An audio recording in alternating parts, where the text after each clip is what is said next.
A homeless black child saved a prominent millionaire, finding her bound deep within the silent heart of the forest. With hands cold and trembling, he severed the restraints and coaxed breath back into her failing lungs, right there in the damp earth. Sirens arrived quickly, screaming promises of help. That sense of relief lasted mere seconds. It wasn't the attackers the police targeted. It was him, a 9-year-old in handcuffs, detained while the woman whose life he had just fought for was rushed away. By dawn, one sharp question posed by his victim changed the direction of their entire story. Before we delve further into this extraordinary chain of events, we sincerely appreciate you taking a moment to hit that subscribe button. Your unwavering support means everything to us and empowers us to deliver even more powerful, deeply human stories straight to you. Now let us begin. Malachi Reed moved through the city streets as if he were constantly running on borrowed time. He slipped out of the condemned apartment complex long before the sun had cleared the horizon, moving with surgical precision to avoid disturbing his mother. She rested on a threadbare mattress jammed against a damp wall. A worn hand towel was folded under her head. Her lips were slightly parted, suggesting that every inhalation was a monumental effort.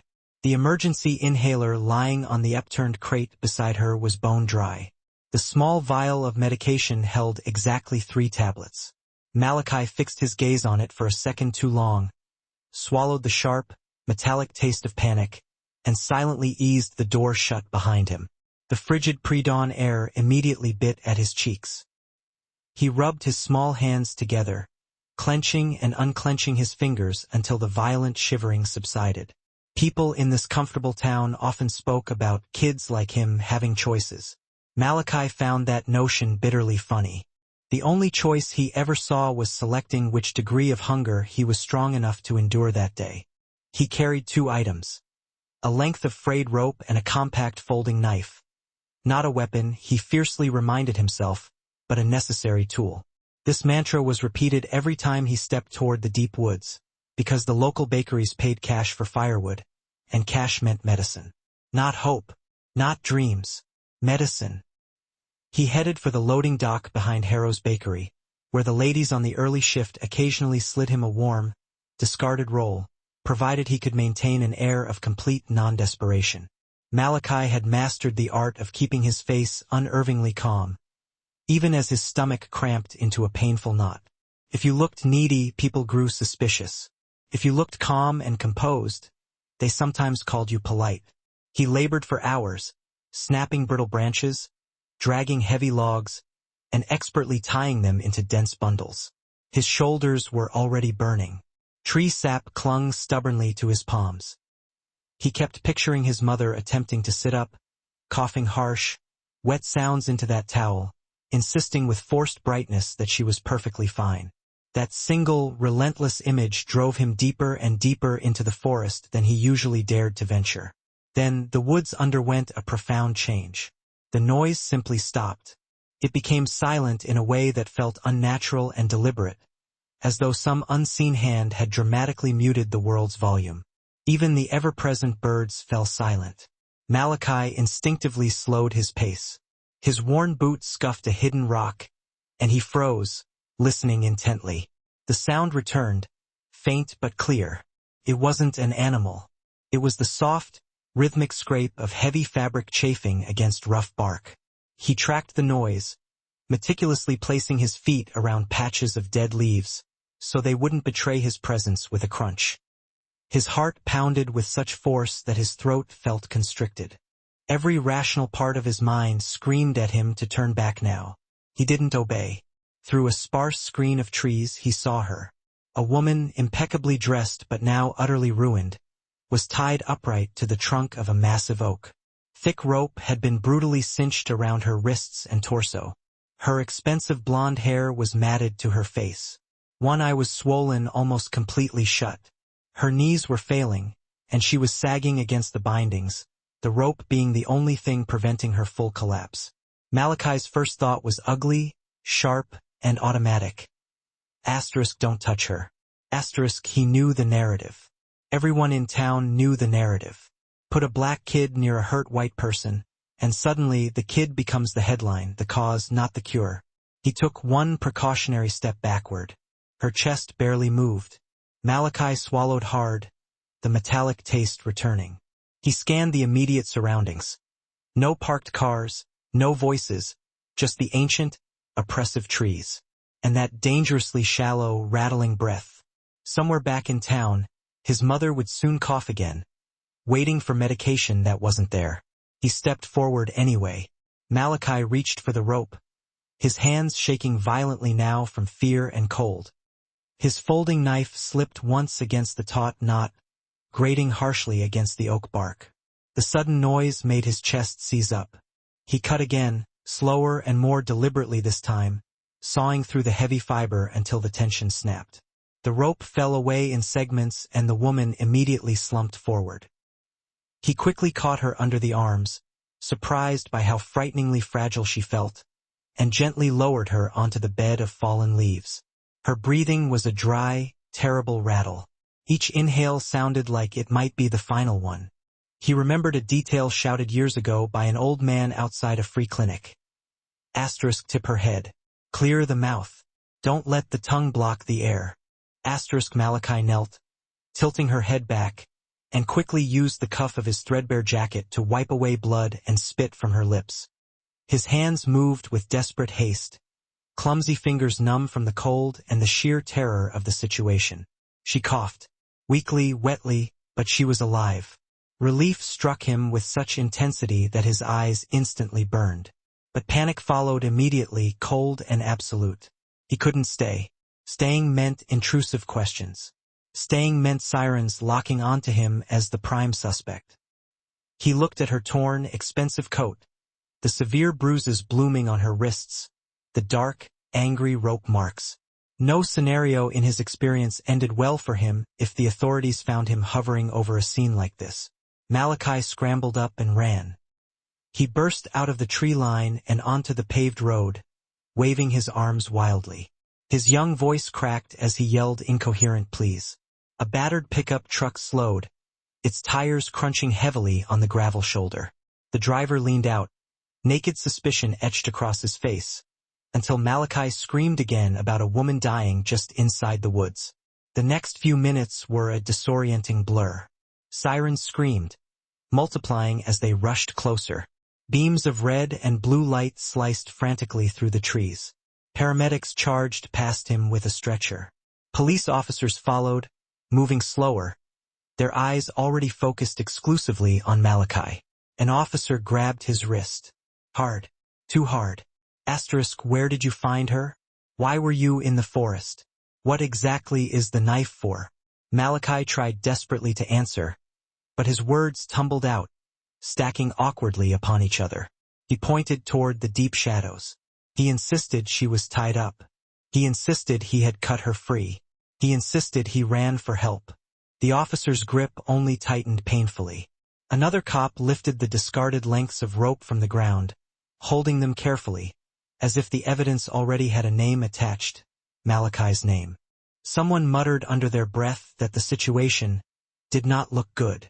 A nearby woman whispered to another bystander, shaking her head slowly. Poor kid. Or perhaps, not so poor. They put Malachi in the back of a police cruiser. The heavy door slammed shut with a definitive, final sound that made his stomach drop out. Through the reinforced window, he watched them carefully load the wealthy woman into the waiting ambulance. Her hand twitched once, a brief flicker of life, before disappearing into the sterile interior. No one, absolutely no one, looked back at him. At the station, they placed him in a small, cold room with a chipped metal table. The clock mounted on the wall ticked with oppressive loudness, mockingly drawing out every minute. Hours bled into one another. No lawyer arrived, no phone call was offered, just the same grinding questions, repeated and made sharper. Did you argue with her? Did she scream? Why were you carrying a blade into the woods? Malachi stared blankly at the metal tabletop. He thought desperately of his mother alone in the apartment. He thought of the bakery's closing time, the missed opportunity for warmth and cash. He thought about how helping someone was supposed to matter. By the time the dull, gray morning light finally slid through the narrow station window, he was still there. His head ached fiercely from holding perfectly still, from holding every single emotion in. An officer eventually opened the door and told him, without tone or explanation, simply to wait. Across town, Eleanor Whitlock slowly swam back into painful awareness beneath harsh fluorescent hospital lighting. Her throat felt raw. Her wrists throbbed relentlessly. The room reeked of commercial antiseptic and tightly controlled panic. She blinked, deeply disoriented, before memory slammed back. The hands, the rough rope, the feeling of bark against her cheek, the sudden, glorious ease of pressure in her chest. Her fingers curled instinctively against the crisp sheets. She requested water first. Then she asked a question that caused the attending nurse to freeze mid-step. "Where is the boy?" The nurse hesitated, mumbling that they were still figuring things out. Eleanor's jaw tightened immediately. She remembered his face, briefly hovering above her. Young, visibly terrified, yet utterly determined. She remembered the rush of air back into her drowning lungs. She demanded to speak to the police immediately. Detectives arrived, projecting an air of practiced calm. They began their standardized queries about the attack, the men, the location, the methods. Eleanor answered, but her patience evaporated fast. She repeated the central question, her voice dropping dangerously low. "Where is the boy who physically cut me down?" One detective cleared his throat and offered the bureaucratic non-answer. "The child is being detained, ma'am, until we can sort out all the conflicting details of the scene." Eleanor shoved herself upright despite the stabbing pain. Her voice was ice. "That boy saved my life." A heavy silence followed. She then asked about her vehicle, about her phone, and specifically about the dashcam. An officer visibly shifted, profoundly uncomfortable.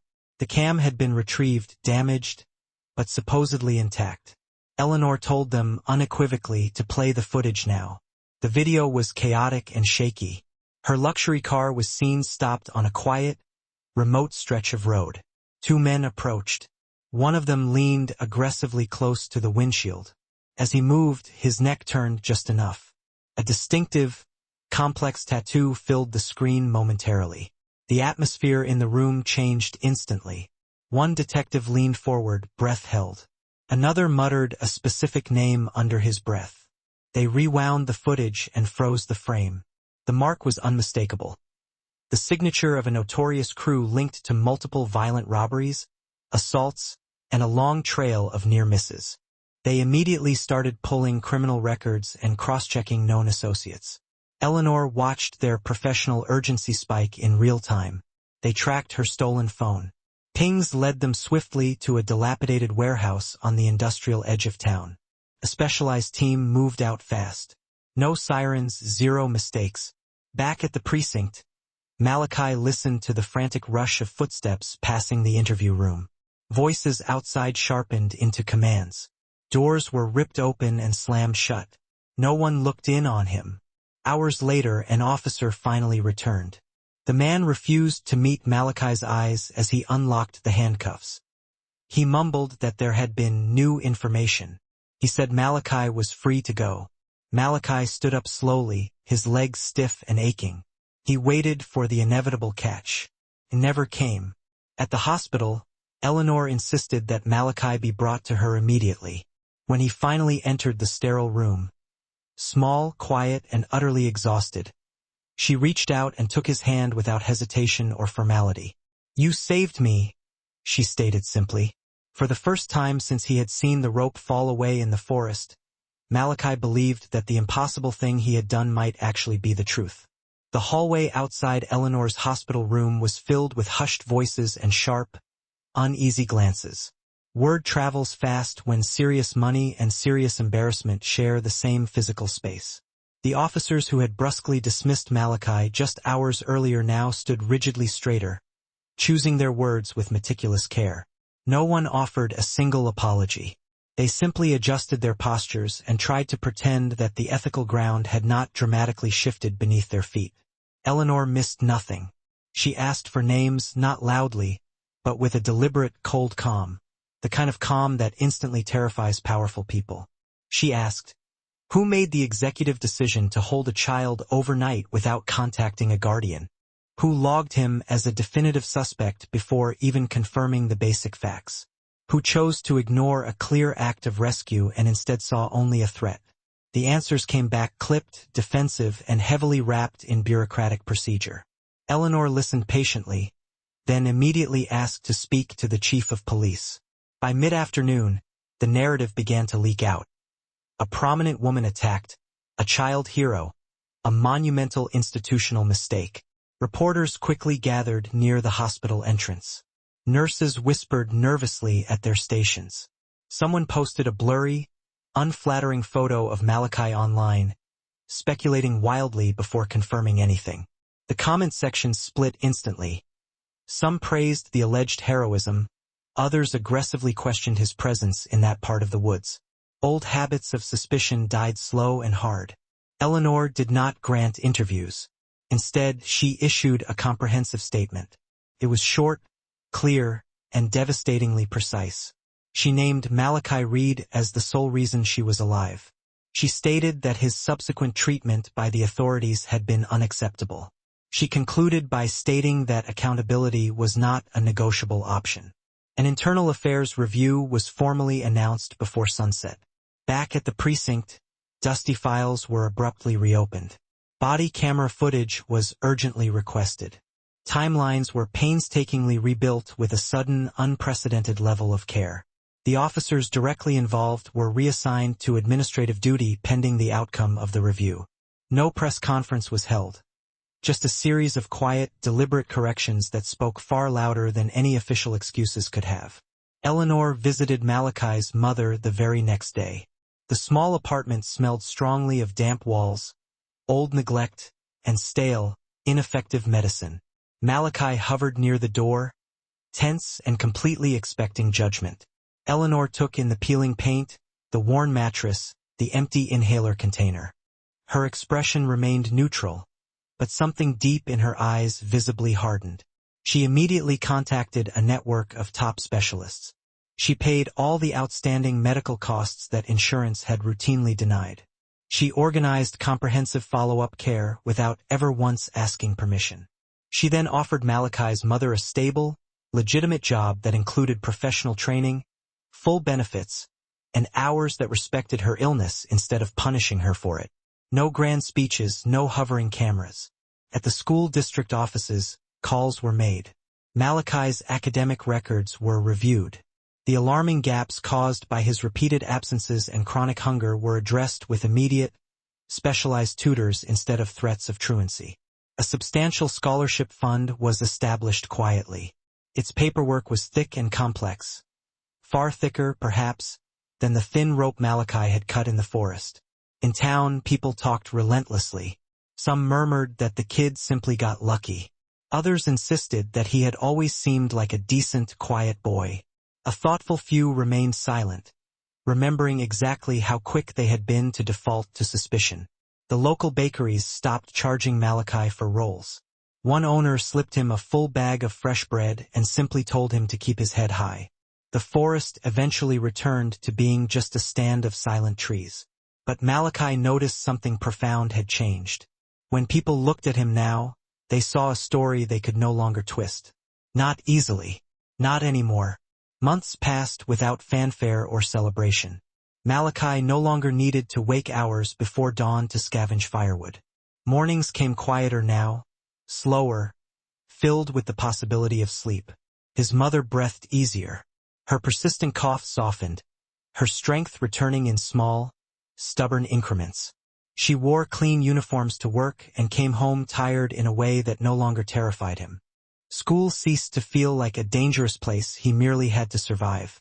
Teachers began speaking directly to him, not around him. He learned, haltingly, to raise his hand. He learned that questions were meant to elicit answers, not serve as traps. The tutors steadily filled the academic gaps that hunger had carved out. Patient and steady, Eleanor never hovered. She checked in through short letters, brief calls, and updates handled efficiently by people who knew how to provide help without turning charity into a public spectacle. When Malachi saw her again, It was for a quiet, private lunch. She thanked him once more, simply, ensuring no sense of debt or emotional weight was attached. In town, the dramatic story eventually faded, becoming something people simply told new neighbors. A kid did the right thing. The system faltered. Proof mattered. Some listeners nodded. Some pretended they always would have believed him. Malachi understood something fundamental then. Saving Eleanor Whitlock had not instantly changed the entire world. It had irrevocably changed his path through it. He still walked past the edge of the forest sometimes. He remembered the eerie silence, the cutting of the rope, the stark moment when his rational fear had argued violently with his conscience. He remembered choosing his conscience anyway. His future no longer depended on firewood, or random luck, or desperate silence. It depended on him staying the same kid, the one who chooses right even when no one is watching. And he did. If this story reminds you that performing the right action can still fundamentally change a life, even when the flawed system gets it catastrophically wrong, then hold tightly to that truth. Courage never waits for official permission. It shows up precisely when fear is deafening and seeking to help is the riskiest possible choice. If you believe deeply that stories like this one deserve to be widely told, please subscribe and stay here with us.